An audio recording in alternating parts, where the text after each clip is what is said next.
Om Sthapakaya Chaturmasya Sarvatharma Sarupane Avatara Varishtaya Ramakrishnaya Te Namo.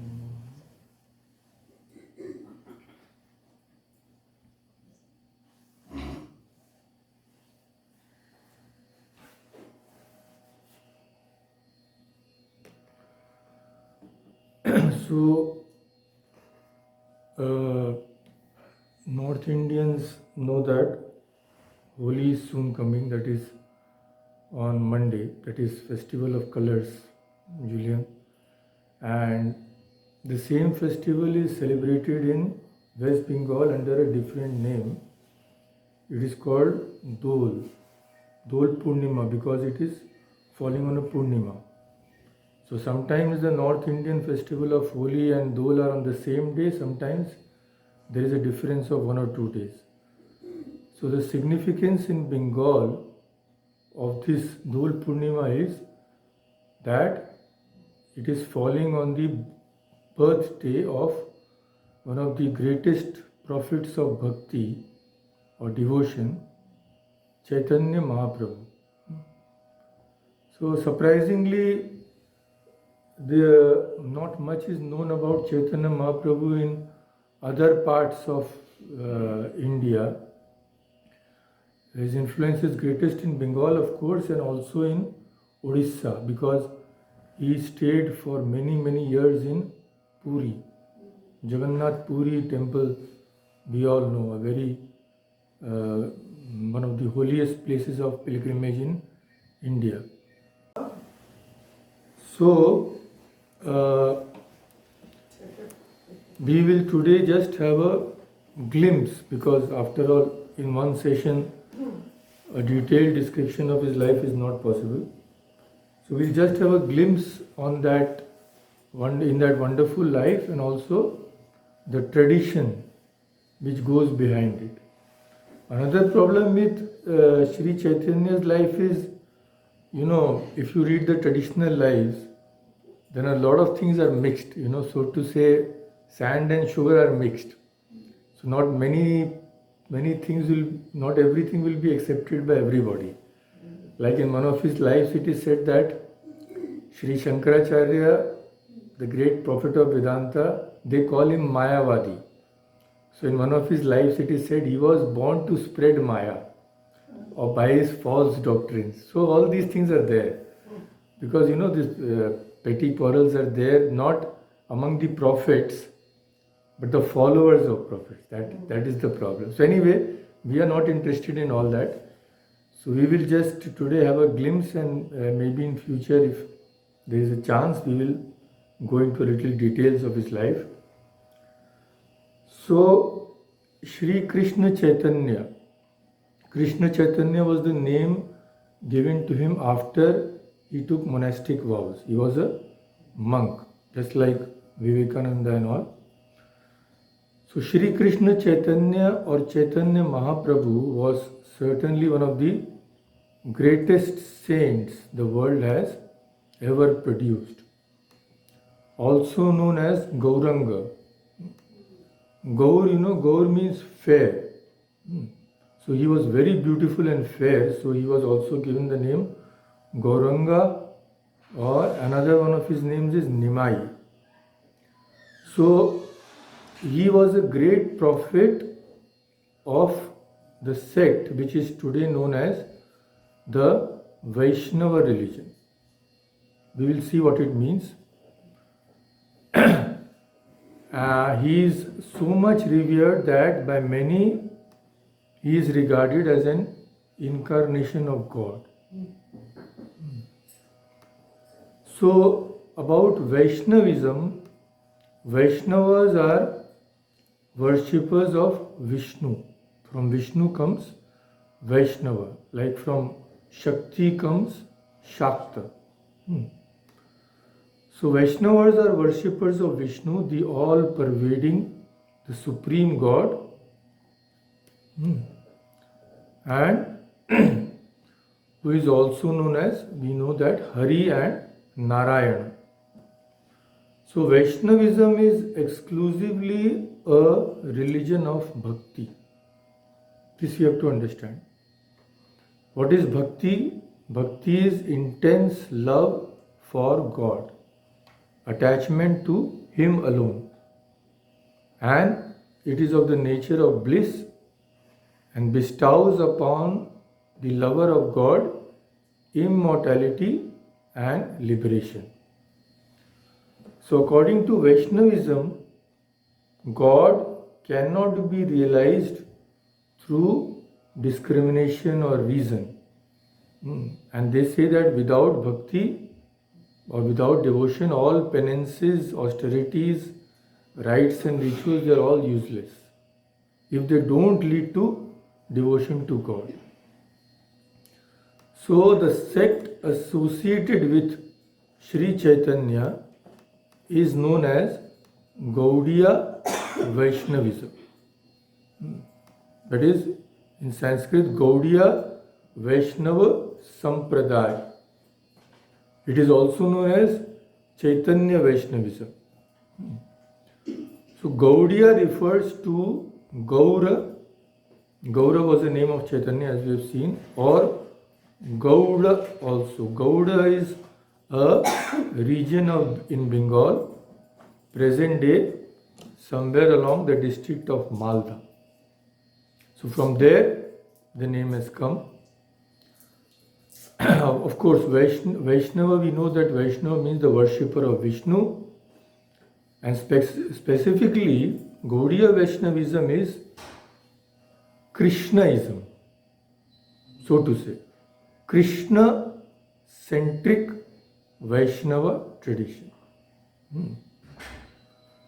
So its theological basis is primarily of the Bhagavad Gita and Bhagavata Purana. These two are the source books, so to say. But of course, they are interpreted by the followers of Chaitanya in a slightly different way. There is no harm in that. So the main disciples who did the philosophical work after Chaitanya, their names are Sanatana Goswami, Rupa Goswami and others. We will see. They were all very great saints. Very austere lives they have led. So the Bible of Bengal Vaishnavism is the Bhagavata. Bhagavata Mahapurana. From the word Bhagavat comes Bhagavata. So those who have studied that know that it contains a very detailed life of Shri Krishna. So although the Bible of Bengal Vaishnavism or Gaudiya Vaishnavism is the Bhagavata, but Vaishnavism does not originate in the Bhagavata. Vaishnavism is of Vedic origin. We should remember. In the Rig Veda, there are several hymns, suktas, in praise of Vishnu. And in one of the suktas, as explained by the great commentator Sayanacharya, it is said, Vishnu is the source of the universe. When His grace descends on earth, we can pray to Him. His name is adorable and effulgent. Know it to be the supreme means of attainment of the four ends of human life. Four ends means four purusharthas, that is the dharma, artha, kama and moksha. So repeat that name with love. O Vishnu, thus repeating your name, will be blessed with your vision. So all these hymns are found in the Vedas. And following the footsteps of the Rig Veda, many Puranas have commended this repetition of God's name as the most important sadhana, that is the spiritual practice. So Skanda Purana says, how sweet is the name of Krishna. It is the sweetest of all sweet sounds. It is the best of all good things. The name once repeated with faith or even carelessly is sure to save a human being. So all this tradition is there in the Vedas, and of course it has been elaborated in the Puranas. So the focus of Gaudiya Vaishnavism is devotional worship, Bhakti Yoga as it is called, of Radha and Krishna. But it is a strange thing, there is no mention of Radha in the Bhagavatam at all. So it came afterwards. So the main spiritual practice is the repetition of name of God, Krishna of course, and the worship of Radha and Krishna and their many divine incarnations as the supreme forms of God. Most popularly, their worship takes the form of singing of Radha and Krishna's holy names like Hare Krishna, Hare Rama, and that famous mantra is there, Hare Krishna, Krishna Krishna, Hare Hare, Hare Rama, Rama Rama, Hare Hare. So before having an idea of his life, let us see what Sri Ramakrishna and Swami Vivekananda have said about Sri Chaitanya. So Sri Ramakrishna and Swami Vivekananda themselves have said that he was an incarnation of God. About Chaitanya Dev, Sri Ramakrishna says Chaitanya was an incarnation of bhakti. He came to teach love of God to mankind. His message was, if you have love for God, then everything will be added unto you. That is the most important thing in life. Chaitanya said, the name of God has very great sanctity. This I am quoting Sri Ramakrishna. He said, the name of God has very sanctity. It may not produce an immediate result, but one day it must bear fruit. It is like a seed that has been left on the cornice of a building. After many days the house crumbles and the seed falls on the earth, germinates, and at last bears fruit. So this is what Sri Ramakrishna has said. Now I will quote Swami Vivekananda, what he says. He said, I quote, Chaitanya represented the mad love of the gopis. Himself a Brahmin, born of one of the most rationalistic families of the day, himself a great professor of logic. He was one of the greatest scholars, he was the greatest scholar of his time of Nyaya, that logic. So Swami Vivekananda says himself a great scholar of Nyaya, and he gained many victories in debates.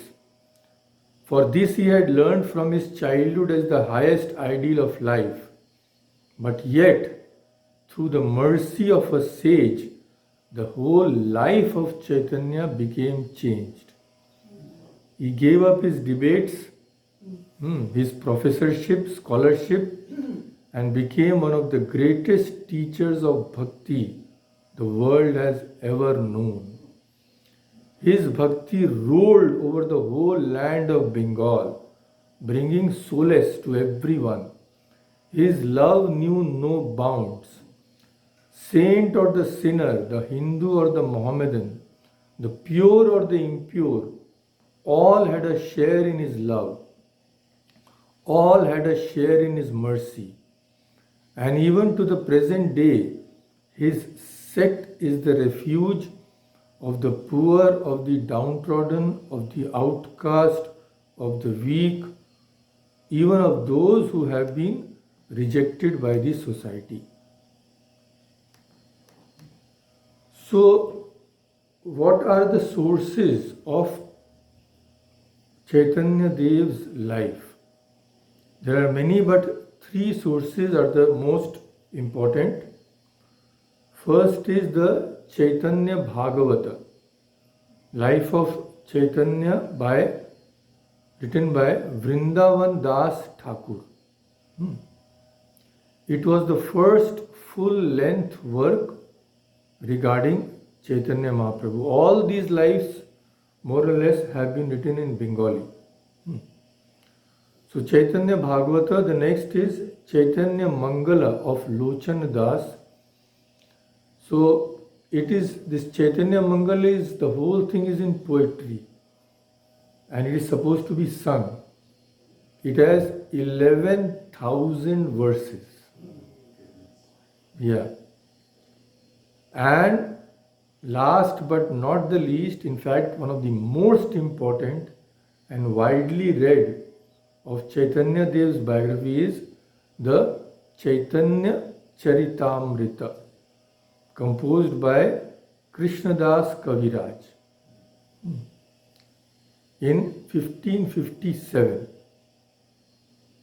It is written in Bengali, but it also has a great number of Sanskrit verses, and it is, of course, goes without saying that it is devotional and it is highly poetic, and it also contains the only teachings of Chaitanya which Chaitanya wrote himself. Those are only 8 verses. Shikshashtakam, we will see. So although the author Krishnadas Kaviraj never met Chaitanya Mahaprabhu personally, his guru Raghunath Das Goswami was an associate of Chaitanya and was even close to many people who were very intimate with Sri Chaitanya. So in composing his work, Krishnadas Kaviraj also referred to the Krishna Chaitanya Charitamrita of Murari Gupta and also some other lives of Chaitanya. So Krishnadas Kaviraj actually wrote this book in his old age after being requested by the Vaishnavas of Vrindavan to write about the life of Chaitanya. Although there was already a biography of Chaitanya existing, Chaitanya Bhagavata, we have seen, but the later years of Chaitanya's life were not detailed in that work. So Krishnadas's Chaitanya Charitamrita covers Chaitanya's later years and also explains in detail the philosophy that Chaitanya and his followers expounded. So about the life of Sri Chaitanya. So everybody who has been a resident of Bengal has heard about Navadvip. Nava means 9, Dvip means islands.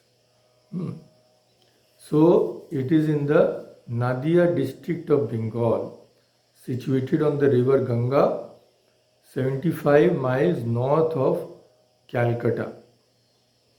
So it was a great trading center and a seat of Hindu learning in the 15th century. Sanskrit logic, also called Nyaya philosophy, for which Bengal is most famous among all the provinces of India, was very highly developed and studied there in this Nadia district. And the fame of its scholars was unsurpassed in the land. Bengal was the seat of Navya Nyayas. Navya means new. So the old Nyaya philosophy was very much expanded and many things were added. So that became the Navya philosophy. The founder was the great Gangesha Upadhyaya of Mithila in the 13th century, and it was continued by Raghunath Shiromani of Navadvip. So this is the place where Sri Chaitanya was born. And of course that exact place is Mayapur in the Navadvipa district. But unfortunately, the actual places where Chaitanya was born and where he did his divine play, enacted his divine play, that is all under the Ganga now. Because the Ganga changed its course over these last 400 years. So it is very unfortunate that everything is now in the Ganga. Those primary places, of course, the town is very much there. And this we know by the visions of Sri Ramakrishna. So when Sri Ramakrishna visited the place, when he visited the place which now stands, Mayapur and Navadvip also, there he did not feel any spiritual emotion. So he said, why is that? Such a great incarnation of God was born here. Why am I not feeling anything here? Because he was these people were highly sensitive regarding spiritual vibrations. So, but when he was crossing the Ganga, then he went into ecstasy. So then it came to be known that actually those places are now, maybe in future, maybe after some hundreds of years again, they'll be uncovered. Yeah, he had a vision, Gaur, Nitai and all these things. Now that we will not go into too much detail now. So Jagannath Mishra, a Brahmin of the Vedic subcaste, had emigrated from his ancestral home in Sylhet, that is present day Bangladesh, and settled here in Navadvip to live on the bank of the holy Ganga. His wife was Shachi Devi as she is called, a daughter of the scholar Nilambar Chakravarti. One evening in February or March 1485 AD, when there was a lunar eclipse at the same time as the full moon. Full moon, you know, is called Purnima. It's coming now. It's this week also it is like that? It is Monday. Yeah, Monday. Yeah. Full moon. That is why Monday is Dol Purnima. That is why we are discussing his life. Yeah. So on that day, auspicious day, their second son was born. The elder one, that is the elder brother of Chaitanya, his name had been Vishwarupa. He had also renounced the world. And just at the age of 16, when he was forced to marry, he renounced the world and he became a monk. And afterwards, nothing was heard from him, absolutely nothing. So this was Vishwarup, and Chaitanya Dev was born, as we have seen, on that new moon day, full moon day, and his name was Vishwambhar. So all these things are in the Bengali biography. About this name, the life states, Sarvaloke koribe ei dharon poshon, Vishwambhar naam ihar ihate karon. That is to say. So why was he named Vishwambhar? Because it means one who is looking after the whole world. Vishwa means the world. So since this great person will look after the whole world in future, he has been named Vishwambhar. This is from the Chaitanya Charitamrita. So the neighbors called him Gaur or Gauranga because he was very fair and his marvelous beauty. So that is why they named him Gauranga. Another of his name was Nimai. So derivation of Nimai I tried very hard, but there is no authentic definition. There are so many definitions extant that from where did the word Nimai come. So anyway, that the child was born amidst the chanting of Hari's name all over Navadvip on the occasion of the eclipse was taken to be a omen that he would prove a teacher of bhakti later. So actually these things can't be explained here. That atmosphere which is there in Indian villages and towns on these occasions, that can never be explained. Those have to be experienced. I know firsthand because I was in Vrindavan for 2 years. So only those who have lived there can have even a glimpse. Otherwise, that spiritual atmosphere will be a mystery to anyone else. So anyway, so Gauranga, Chaitanya's visit to Vrindavan actually changed him. Because he came from Gauranga, like other great teachers like Shankara and Vivekananda, he was a great genius. And even at a very young age, succeeded in mastering all branches of Sanskrit learning, especially grammar and Nyaya. So these people are born with special powers which ordinary people can never dream of. So I quote from one of his lives. It is said, we learn from a song by a person called Narahari. So this Narahari knew Nimai from his childhood. So, the toll concept, Sri Ramakrishna's life also we saw that toll means the centers of learning. So we know that in this toll where Sri Chaitanya studied, he not only obtained a thorough mastery of Sanskrit but acquired a respectable knowledge of Pali also. His devotion to study was great. Says Brindavan Das, he always reads, even when going to bathe or to sleep or to dine, one would see a book in his hands. Not only he studied, but at that very young age, he started writing commentaries on grammar himself. So it is said, Vrindavan Das says, what he reads, he so thoroughly masters that no one can hold his own in debates with him. He beats his opponent and establishes a logical proposition with great cleverness. And then, to the wonder of his fellow students, upsets that proposition himself and establishes the opposite theory formerly held by his rivals.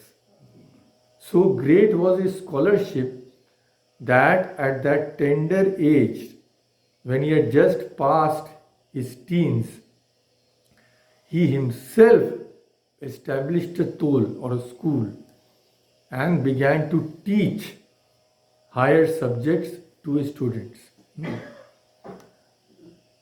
So there was absolutely no one could even think of competing with him. So what happened? His head was turned a little. He also became a little proud, a little arrogant because he won everywhere. Wherever there was no one who could stand in front of him. But in spite of this, he had a very tender heart and a great spirit of self-sacrifice. So this incident bears this out, that after all he was to become such a great saint. So how can pride remain in a great saint? So an incident is narrated in a work called Advaita Prakash, that as a student, Chaitanya Dev had written a treatise on Nyaya, that is logic. That is a very difficult, its arguments are so subtle you cannot imagine. So Chaitanya Dev had written a treatise and kept it with him. He did not let anybody know. So one of his fellow students once came to him. Actually, they were crossing the Ganga in a boat. He and one of his fellow students with whom he used to study. So that classmate, so to say, of Chaitanya Dev told him that he had written a treatise on Nyaya. So Chaitanya Dev also said that I have also written a treatise on Nyaya. He had it with him. So then that Chaitanya Dev's friend said, "Oh, let me see what you have written." So he started reading Nimai's work. Then when he had finished, he became extremely sad. So Chaitanya Dev asked him, what has happened? Why are you sad? Well, Nimai, I had thought my book would be read, I would progress in the world because of this. But after reading your work, I know nobody will even glance at my work. Then Chaitanya Dev immediately said, "Take heart, my friend, I shall never be your rival." Saying this, Chaitanya, he then and there, he took his work and submerged it into the Ganga. Just imagine.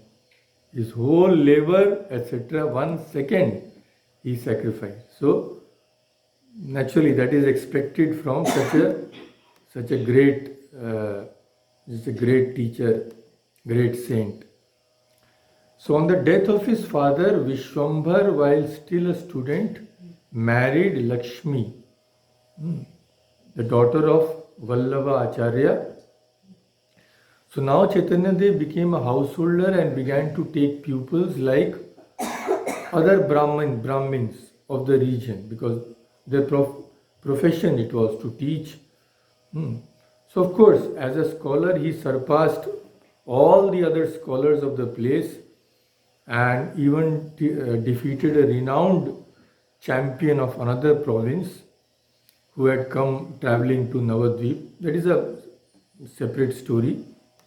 So once Chaitanya Dev, they used to go on tours, you see, all these scholars, to let people know about them, to earn money and all that.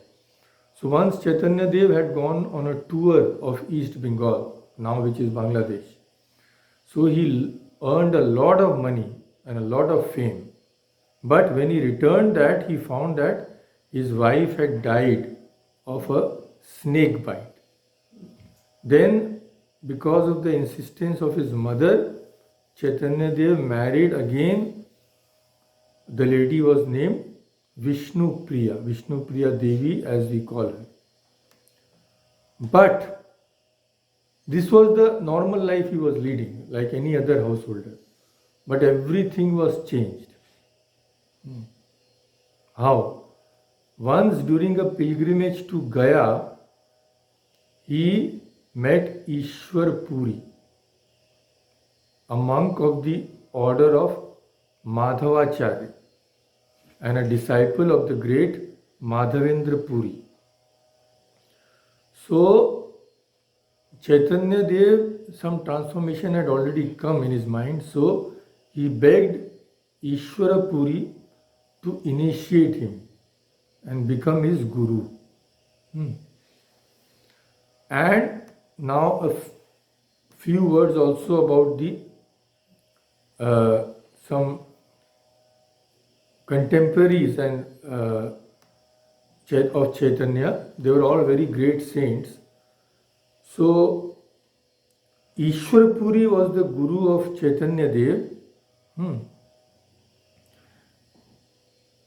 And Ishwar Puri's guru was Madhavendra Puri. Now Nityananda and Advaita Acharya, two very close companions of Chaitanya, they were also disciples of Madhavendra Puri. These names I know they are not familiar to you, but if you read his life, you'll be come across these names. So Nityananda and Chaitanya, they are called Gaur Nitai. So they were very all they were very great saints and companions. So Nityananda and Advaitananda, two of the close companions of Chaitanya, were disciples of Madhavendra Puri, and again Chaitanya's mother Shachi Devi's guru was Advaita Acharya. So after returning from Gaya, after his initiation, everything changed for Chaitanya. He became altogether a changed man. His boyish pranks vanished altogether, and the Guru opened the floodgates of his religious consciousness or spiritual consciousness and made him God intoxicated. So Chaitanya began to take the name of Krishna day and night and began hankering for the direct vision of God. A passionate devotion to Krishna kept him overwhelmed always. So naturally, when a person ascends so high, then teaching all these worldly subjects is not possible for him. So he could not teach his students anymore. So Vrindavan Das in his Chaitanya Bhagavata describes the state of Chaitanya's mind at this time.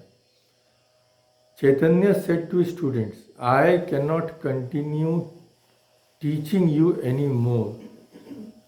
I see always before me the beautiful figure of Krishna as a boy playing on his flute.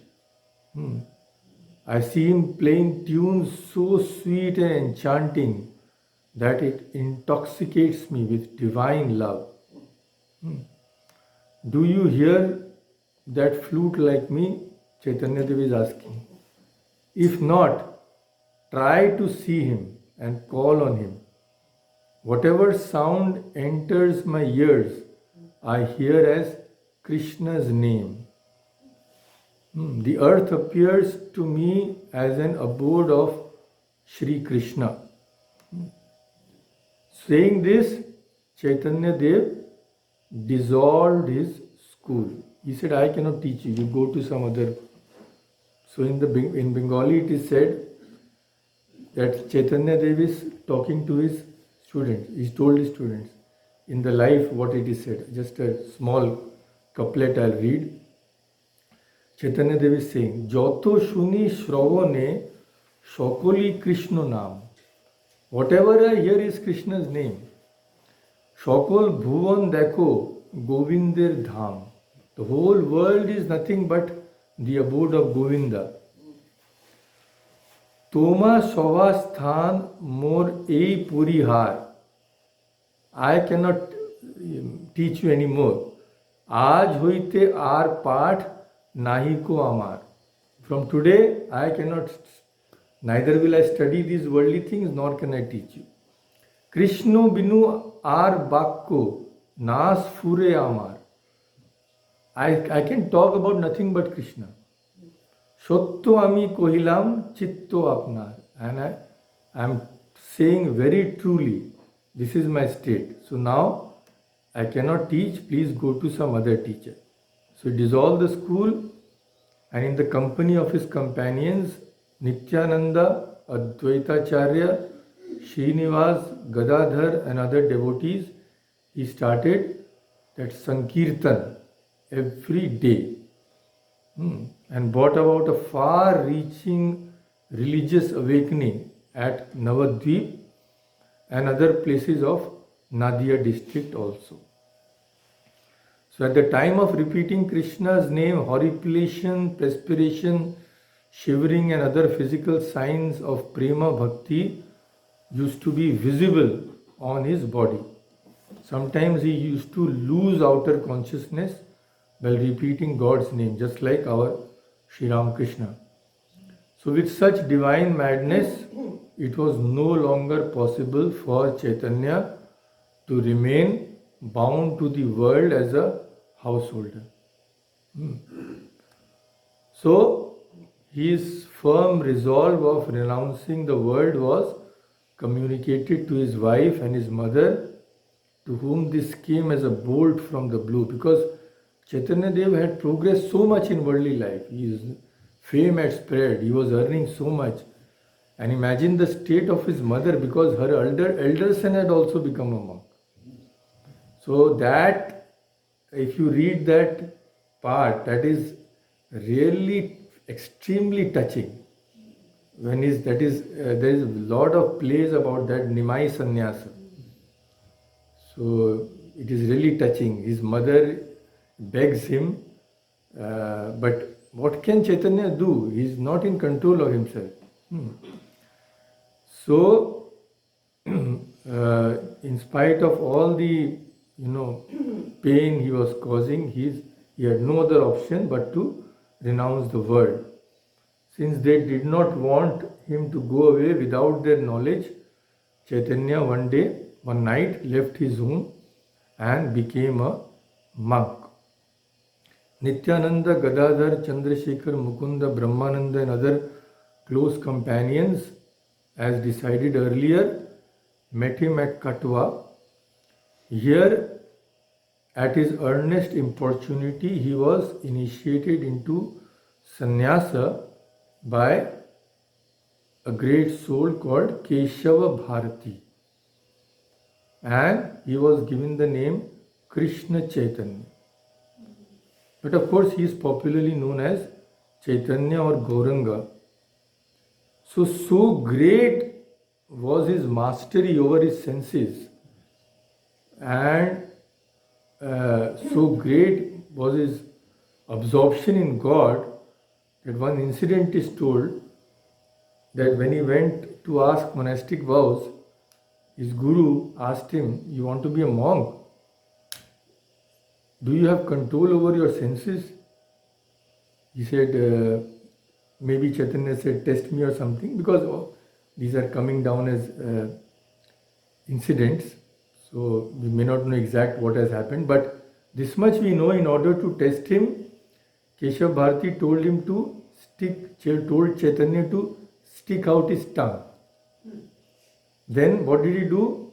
On that tongue he sprinkled sugar. So to test him afterwards, after sprinkling sugar, he just blew on that sugar. So it is said that the sugar was so dry, even then it was completely blown away by just a small breath. This means what? Chaitanya was such a master of his senses that even when sugar was put in his tongue, he could withdraw his mind completely from his organs. This is an impossible feat. Yeah. So this is one of the stories which has come down to us. So now Chaitanya Dev, the great scholar, was becoming well known as Chaitanya Dev, the great saint. And soon many people of Navadvip now believed and worshipped him to be an incarnation of Krishna himself. While Nityananda, his companion, another very great saint, came to be regarded as Balaram, that is the elder brother of Krishna.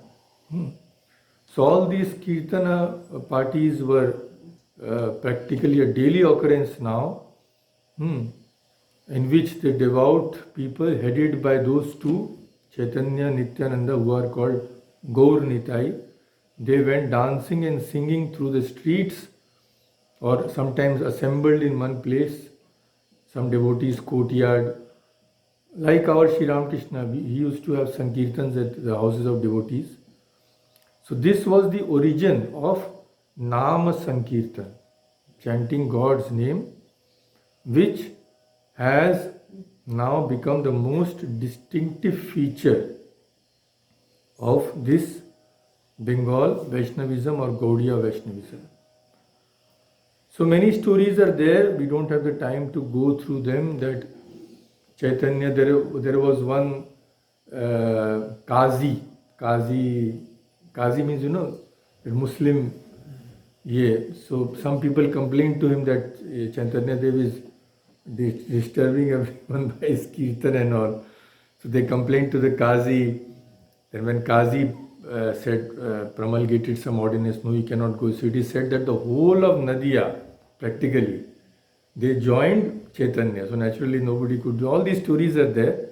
And one of his famous incidents is that his redemption, Chaitanya's redemption of two out and out rascals, drunken ruffians called Jagai and Madhai. They were supposed to be the terror of the city. So just by his touch, Chaitanya and Nityananda, they transformed them into saints.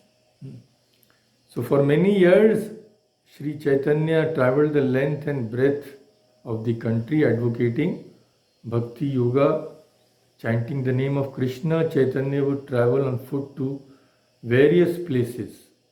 Always used to be in a state of divine ecstasy. He traveled along east coast to the south up to Kanyakumari and visited several places such as Rajmundri near East Godavari, Madurai, Udupi. He then passed through the western and middle regions of India, where he visited the famous Pandharpur in Maharashtra, Dwarka, etc. Then he traveled towards Puri, passing through many holy places along the banks of the river Tapti, Narmada and Godavari.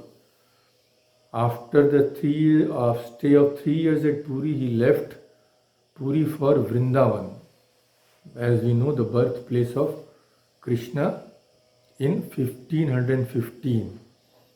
On the way, he stayed at Varanasi, Prayag and Mathura. After a few months' stay in Vrindavan, he returned to Prayag. There it is said that he converted a large number of Mohammedans to his own creed. Thereafter, at the age of 30, he settled down in Puri itself. Till the end, he stayed in this holy city, which has the shrine of Jagannath. He spent his days in constant adoration of Jagannath, and disciples and admirers from many places, chiefly Bengal and Vrindavan, visited him there, and he edified them by his discourses, acts of humility and penances. His penances we cannot even imagine. So towards the close of his life, he was practically always in a state of ecstasy, in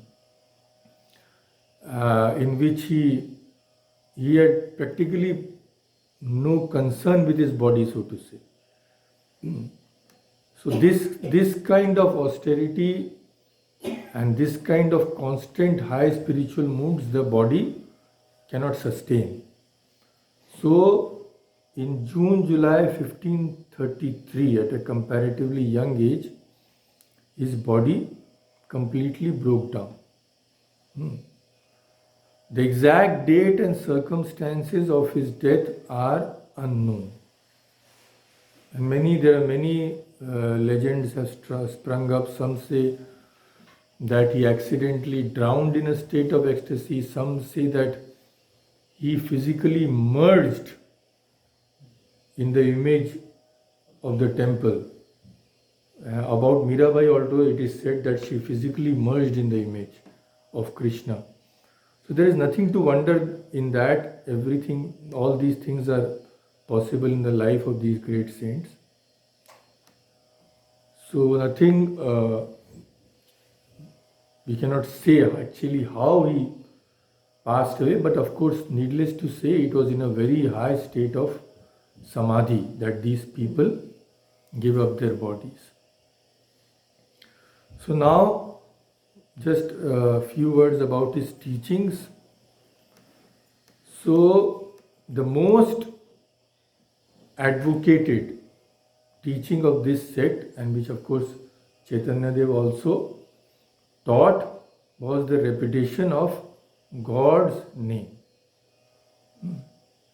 So it is said in the Chaitanya Charitamrita about this central teaching, Harer Nam, Eva Kevalam. This is in Sanskrit. Kalau means in Kali Yuga. Nastyeva, na asti eva. There is no other way. Kalau nastyeva gatir anyatha. There is no other recourse. There is no other path. But what? Hari's name. Kali Kale Naam Rup. This is in Bengali. Kali Kale Naam Rupe Krishna Avatar.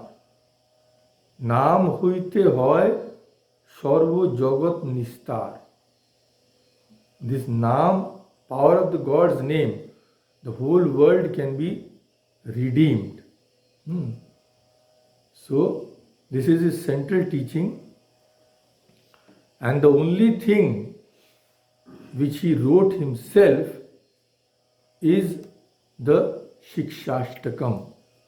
All other literature of Gaudiya Vaishnavism was actually written down by Chaitanya's primary disciples. They are known as the 6 Goswamis of Vrindavan, all very, very great saints. So they are, the 6 Goswamis are 2 brothers, Rupa Goswami and Sanatan Goswami. Then Jiva Goswami, he was the nephew of Rup and Sanatan. Then another is Raghunath Bhatt Goswami. 5th is Gopal Bhatt, and the last is Raghunath Das Goswami. So they wrote many books which explains Chaitanya Dev's philosophy, and they are about devotion. Those are really wonderful. The most famous being Bhakti Rasamrita Sindhu. So we will just see, I will just read out those 8 verses which Chaitanya himself has written, and I will also read out the English translation. So the first verse is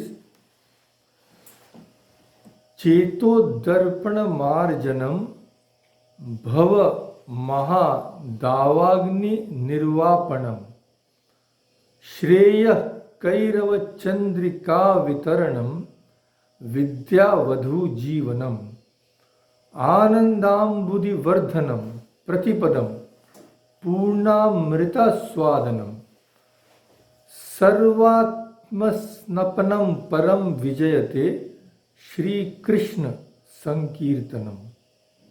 So here he describes the glory of Krishna's name. Cheto Darpana Marjanam. Chitta means mind. Marjana means cleaning. And what does it do? Bhava Maha Dava Agni. Dava Agni means this world is burning with misery. Those miseries are put out by that name. So, Anandambudhi Vardhanam. What does name do? It's Anand. It creates an ocean of bliss in our heart. Pratipadam Purnamrita Swadanam. It is like Amrita, it is like nectar. So the translation of this verse is, Supreme glory be to the singing of Krishna's name, which cleanses the mirror of the heart and extinguishes the great Davagni, that forest fire of worldly existence, which is as it were, the name, it is as it were streaming of the moonlight on the white lotus of final beatitude. It is the life and soul of the devotee. It swells the ocean of bliss.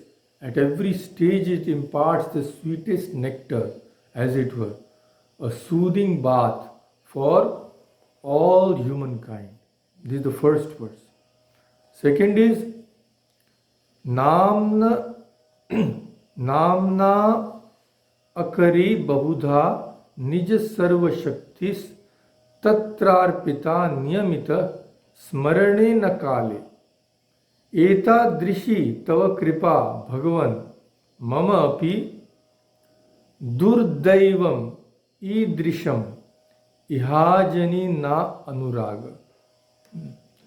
So it says Durdaivam. Durdaivam means it is my great misfortune that na anuraga. I don't have love for the name of God. Bahuda. Bahuda means various are your names, O God. So the translation is various are thy names revealed by thee, into which thou hast infused thy omnipotent powers. Nija Sarva Shakti Arpita. And there is no limitations of time for remembering those names. Niyamita Smarane na kala. So Smarane na kala. There is no fixed time that you have to take the name of God only at this time.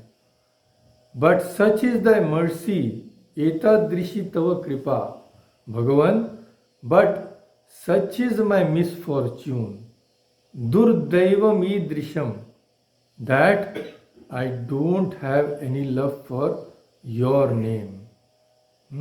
Na anuraga. Then about humility, the next verse is Trinad api sunichena taro api sahishnuna amanina manadenacha kirtaniya sadari.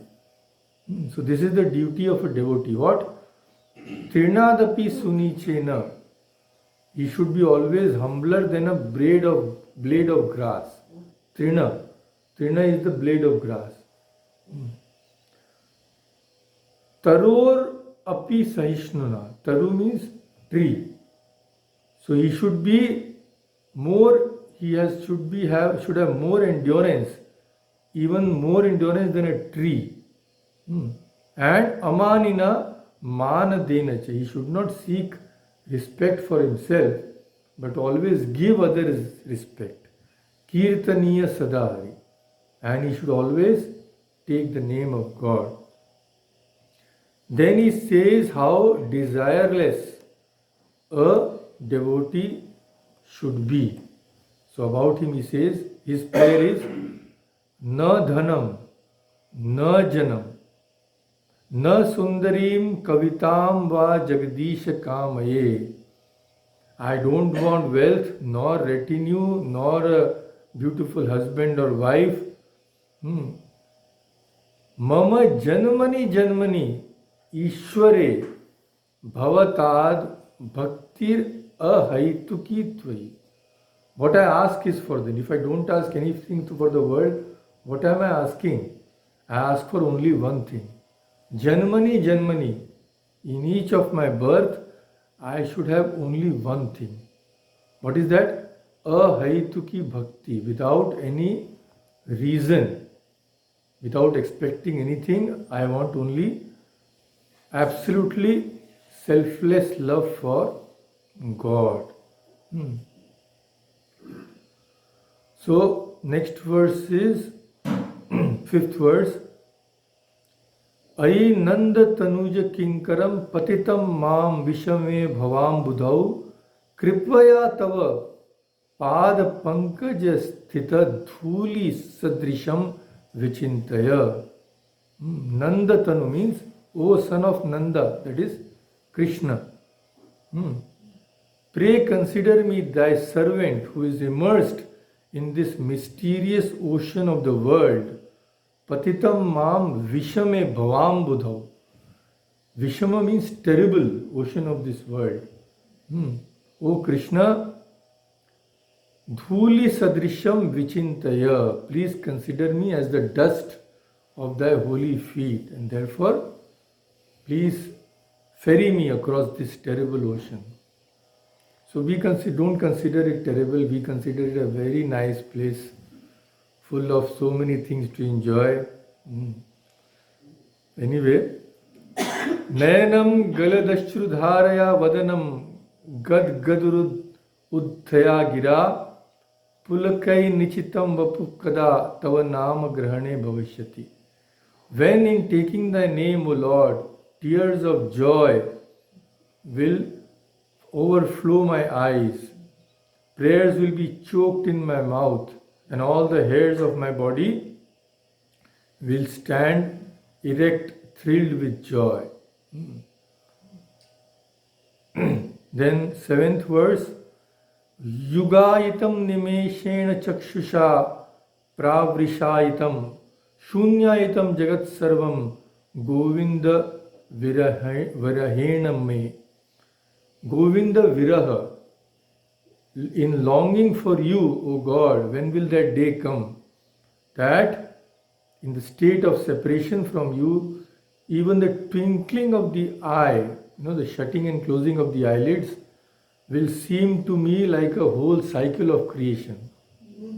Tears will flow from my eyes like it rains during the rainy season, and all the world will appear to me a big void in your absence. And the last verse, Ashlishyava padaratam pinashtu mam adarshanaat marmahatam karotu va yatha tatha va vidadhatu lampato mat prananathastu sa eva naparah. Mat prananathastu, that is, the beloved Lord, beloved Krishna is the soul of my soul. Only He and nobody else. So, Ashlishyava padaratam pinashtu. So, He may embrace me, one who is fondly attached to His feet, or keeping Himself beyond my vision, bruise me or wound me. Or let the wicked do whatever he likes. Yet the beloved Lord of my soul is Krishna and Krishna alone. So I have completely surrendered to God. Whether I live or die, whether I am in opulence or I don't have anything to eat also, wherever I have to live in a palace or in a hut, it doesn't matter to me. Wherever God keeps me, it is good, because He alone is the soul of my soul. So this is Shikshashtakam, and let us end here today. One or two songs afterwards we can have. Oh